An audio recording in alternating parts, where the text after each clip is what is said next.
जो मनुष्य सदा प्रभुक उपरे निर्भर करे और सदा प्रभु जार विश्वास भूमि अटंती से धन्य। मो कवितार शीर्षक पारिब कि दूर करी।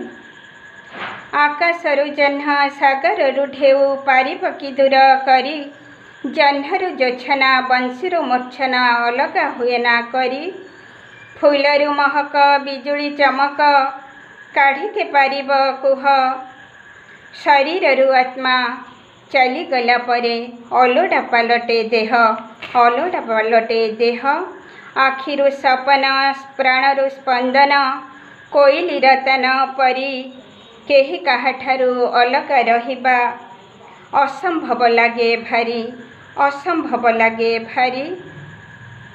कुह तुमे साथी सामुकारुमती कुह तुमे साथी सामुकारुमती अलगा करिब किए जेपरी कवि चेतनारू कविता को तार दूर करिबा संभव नुहे दूर करिबा संभव नुहे।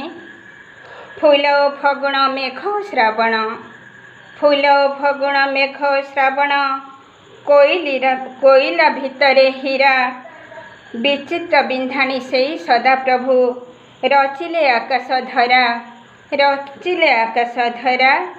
तांका अदृश्य हस्तर सृष्टि को देखी तांका अदृश्य हस्तर सृष्टि को देखी मो आश्चर्यचकित हुए।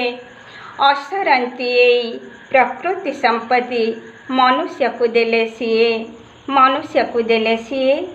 केते भल मोर परम ईश्वर केते भल मोर से परमेश्वर एई पापी मनुष्यर पाई निजर प्रिय पुत्र को पुणी पठेले आम पाई। निज जीवन को निज कोल को से शून्य करिदेले निज कोल को से शून्य करिदेले एई धरार मनीष पाई। ए मनीष किंतु माताल होई काठ पाषाण नचेई काठ पाषाण नचेई। सत्य सत्यर फरक बुझेना सत्य सत्यर फरक बुझेना। निज को बोलाए ज्ञानी सत्य ईश्वर ठू दूरे जाए से काठ पाषाण पूजई पुणी काठ पाषाण पूजई पुणी। खोली दिया प्रभु मनीषर आखि खोली दिया प्रभु मनीषर आखि से सत्यर संधान पाओ। जीशु ही सत्य पथ जीवन यही कथा जानी जाओ यही कथा जानी जाओ।